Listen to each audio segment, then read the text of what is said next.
오늘 말씀은 마태복음 27장 45절로부터 54절까지 말씀입니다.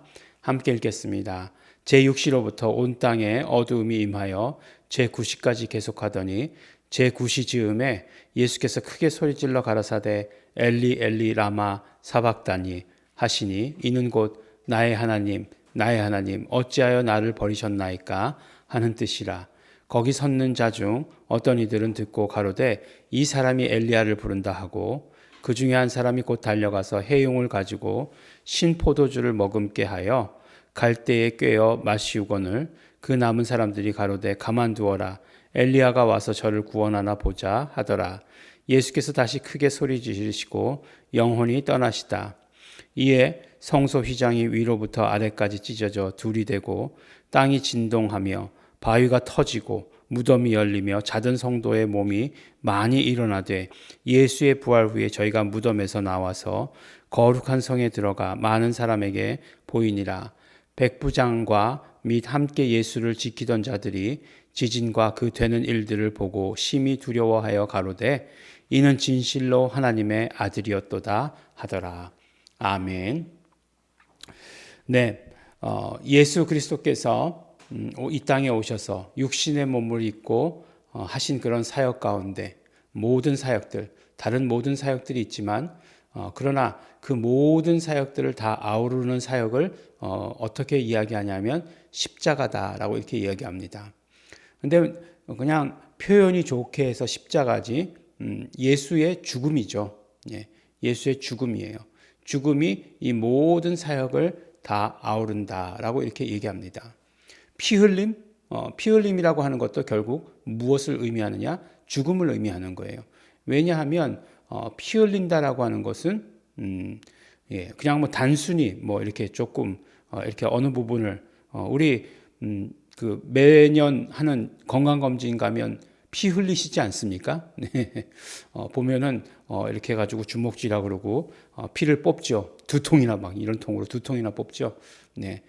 나의 피 흘림. 예, 이렇게 이야기하겠습니까? 네. 그런 의미는 아니죠.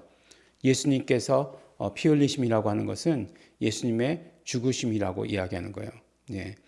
그러니까 피가 죄를 속한다라고 하는 것은 어떤 희생양이 있어야 되는 거예요.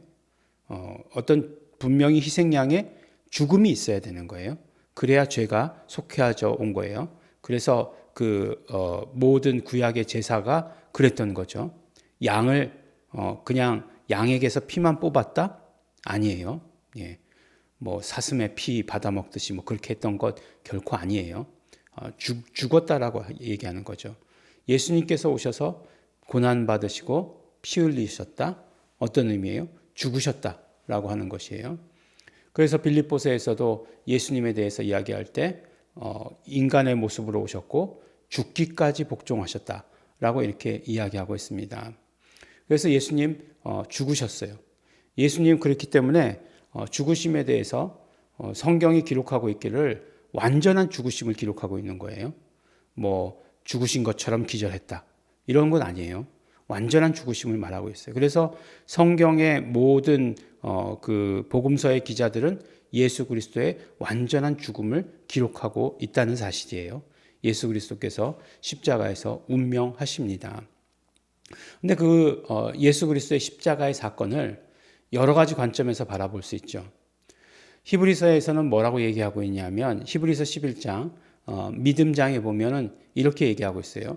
구약의 사람들이 증거를 받았으나 약속은 받지 못했다라고 이렇게 이야기해요. 신약의 사람들은 무엇이에요? 약속을 받은 것이다 라고 이렇게 얘기하잖아요.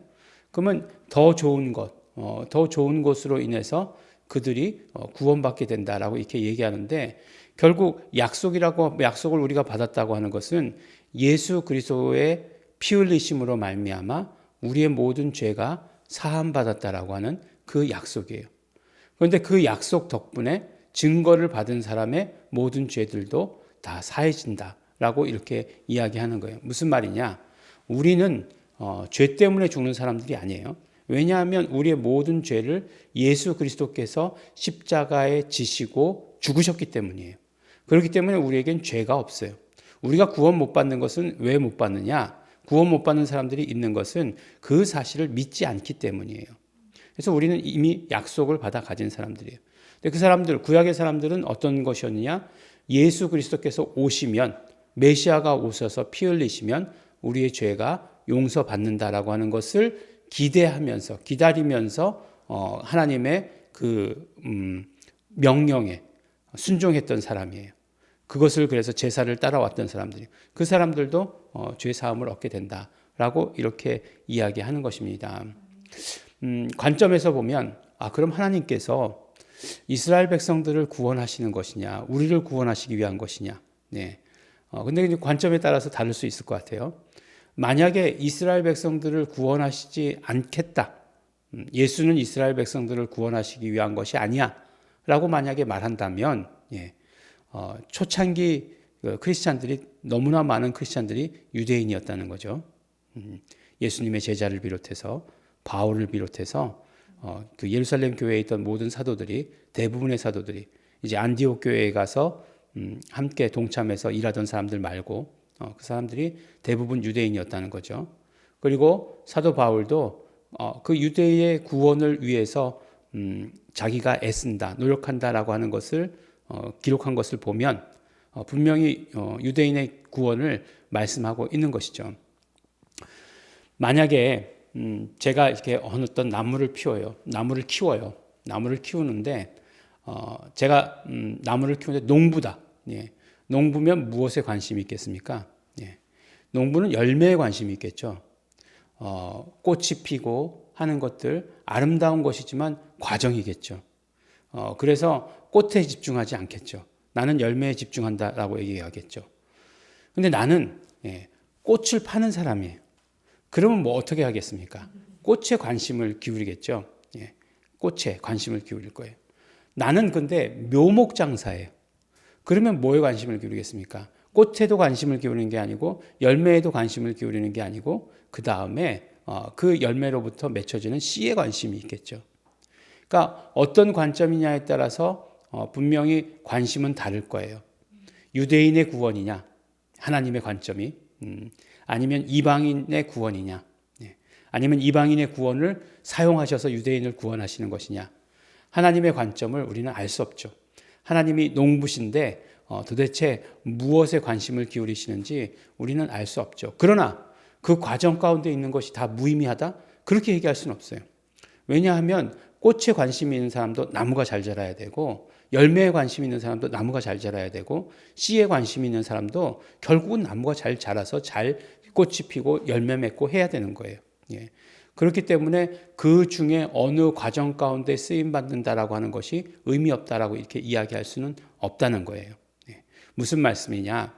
하나님의 모든 관심이 유대인에 있다라고 이야기해도 이방인의 구원에 충만한 수가 차기만 하면 된다. 그것은 과정이었다. 이렇게 얘기해도 그것은 우리에게 너무나 당연한 그런 것이다라고 이렇게 말씀하는 거예요. 이방인의 구원이 열매였다. 이렇게 말해도 감사한 거죠. 그것을 위해서 모든 것들이 다 준비되었다. 감사한 거죠.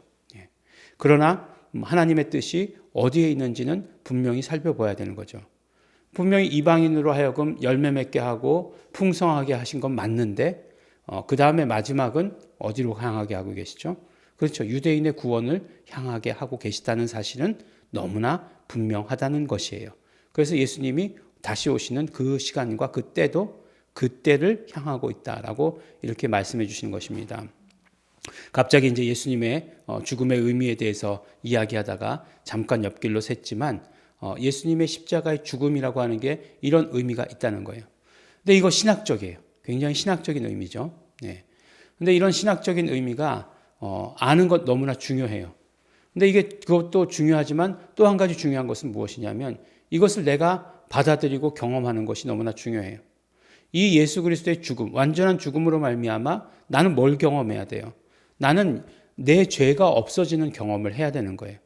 그 경험이 분명히 경험되어져야 하는 것이에요. 그래서 어떻게 돼요? 예수 그리스도와 인격적인 관계가 이루어져야 하는 것이에요. 분명한 사실이 있어요. 예수 그리스도께서 오셔서 하신 그런 어떤 분명한 사실이 있어요. 근데 그 사실이 그냥 사실로만 그냥 끝나는 것이 아니라 그 다음에 그것이 나와의 그런 어떤 인격적인 관계가 돼야 되는 거예요. 근데 인격적인 관계라고 얘기할 때에 이 인격적이란 말을 어떻게 사용할 것이냐? 내 지식만 알면 되느냐? 내 감정만 알면 되느냐? 내 육체만 따르면 되느냐?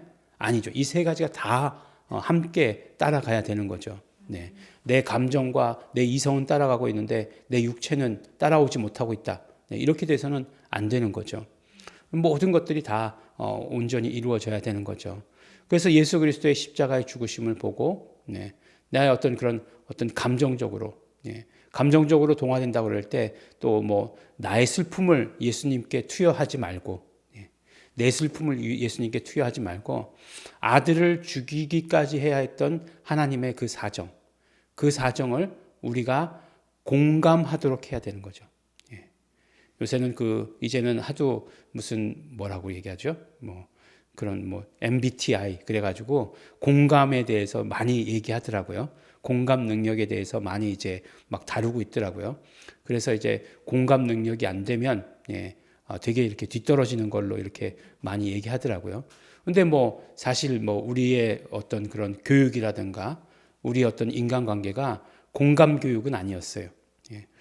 그냥 많은 인원을 한꺼번에 교육해야 되는 것이기 때문에 공감 능력을 채우는 것은 아니었어요.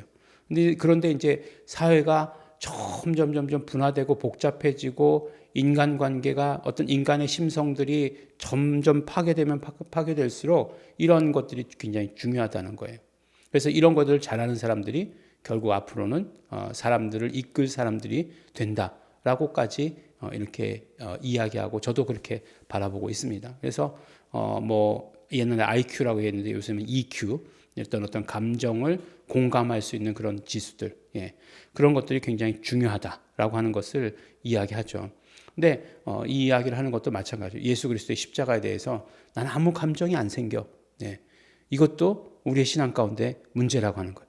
난 예수님이 왜 죽었는지 모르겠어. 이것도 문제지만 난 예수님의 죽으신 가운데 아무런 느낌이 없어. 라고 하는 것도 문제라는 거죠.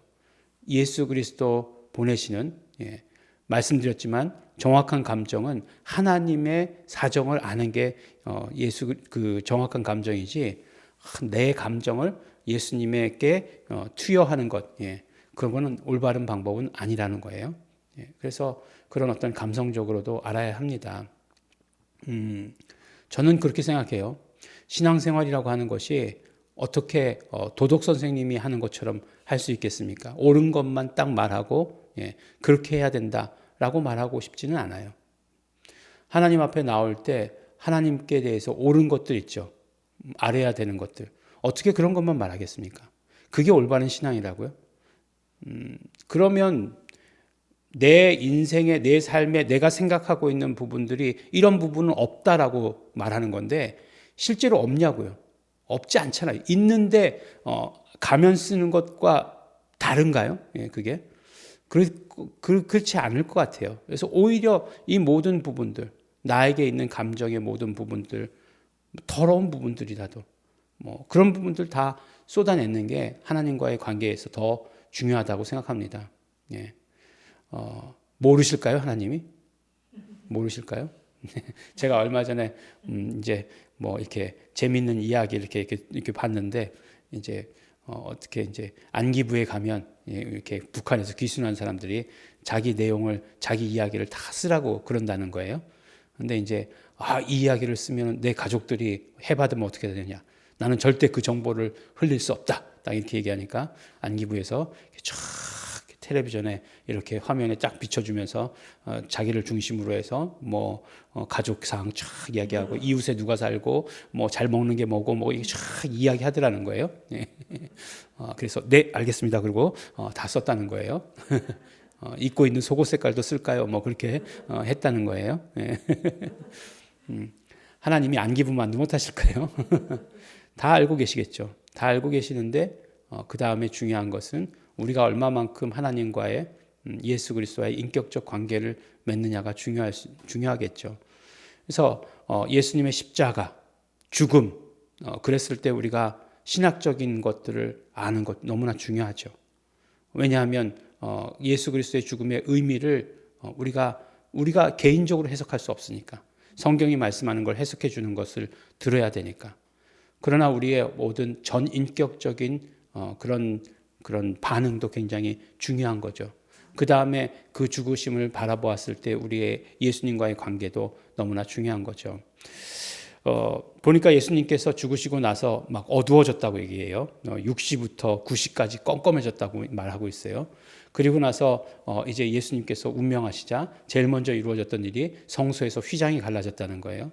그러니까 성소와 쥐성소를 가로막고 있던 천막이 있었던 거죠. 아무나 들어가면 안 되니까 가로막혀 있었던 그 천이 찢어졌다는 거예요. 그것은 무엇을 의미하느냐? 1년에 한 번 대제사장만 들어갈 수 있었던 지성소가 찢어졌다는 것은 이제 예수 그리스도께서 대제사장 돼서 예수를 믿는 누구든지 다 하나님께 나아갈 수 있다라고 하는 것을 의미하는 거예요. 그런 의미가 있고, 또 보니까 무덤들이 열리고 잠자던 성도들이 많이 일어났다라고 얘기하는 거예요. 이 부활했다는 거잖아요. 네. 죽었다가 살아났다는 거잖아요. 무덤들이 열리면서 이런 일이 실제로 있었다는 거예요.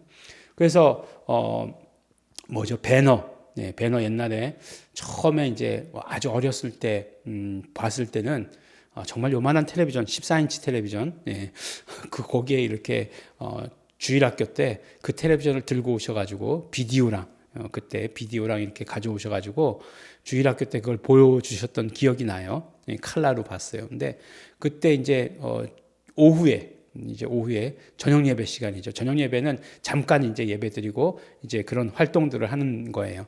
근데 너무너무 재밌었어요. 막 그 전차 경주가 너무너무 재밌더라고요. 전차 경주가 기억에 남았는데 나중에 크고 나서 이제 이 길을 간다라고 이렇게 생각하고 나서 이제 뭐 크리스마스만 되면 그런 영화들 보여줬었잖아요.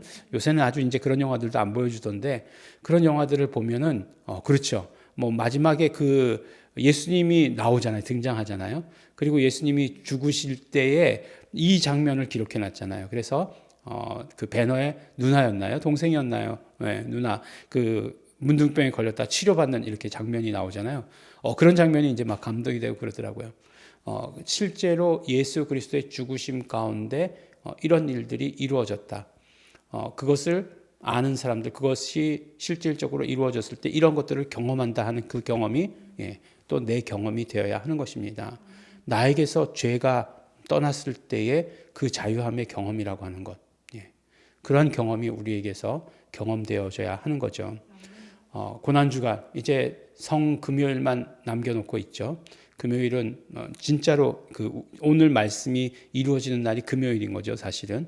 그리고 물론 예수 그리스도의 장사까지 이루어지는 것인데, 이 완전한 죽음이 우리에게서 어떻게 경험되어지는가 하는 것들 너무너무나 중요하다라고 하는 것을 경험하시기 바랍니다. 구원, 또 그뿐만 아니라 정말 내가 죄사함 받은 그런 자유함, 이런 모든 것들이 경험되어지시는 우리 성도 여러분 되시기를 예수 이름으로 축원합니다. 기도하겠습니다. 하나님 아버지 감사합니다. 예수 그리스도의 십자가에 못 박혀 죽으심, 그것을 바라보면서 우리가 이제 우리의 전 인격을 동원해서 우리의 모든 것 다 해서 예수님을 알고 예수님을 경험하고 예수님을 사랑하는 자 될 수 있도록 되게 하여 주시옵소서.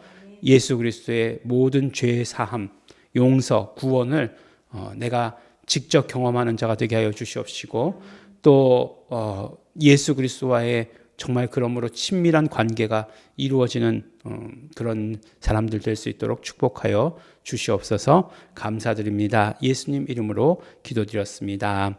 아멘. 그러므로 우리 이 시간에 기도하실 때 우리 참 감사하며 기도했으면 좋겠습니다. 예수 그리스도 이 땅에 오심, 보내주심, 그것을 감사하시고, 또 이 땅에 오셔서 십자가에 못 박혀 피 흘리시고 죽으심, 그것을 감사하시고, 그로 말미암아 내 모든 죄가 용서받고 내가 구원받고 하게 된 모든 것들 우리 감사하시면서 기도하시고, 또 성령님께 간절히 바라고 소원하시면서 우리 예수님 나의 구주, 나의 왕 마음껏 고백하게 해주시고 마음껏 사랑하는 자 되게 하여 주시옵소서. 성령님 역사하시옵소서. 다시 통성으로 기도하시겠습니다.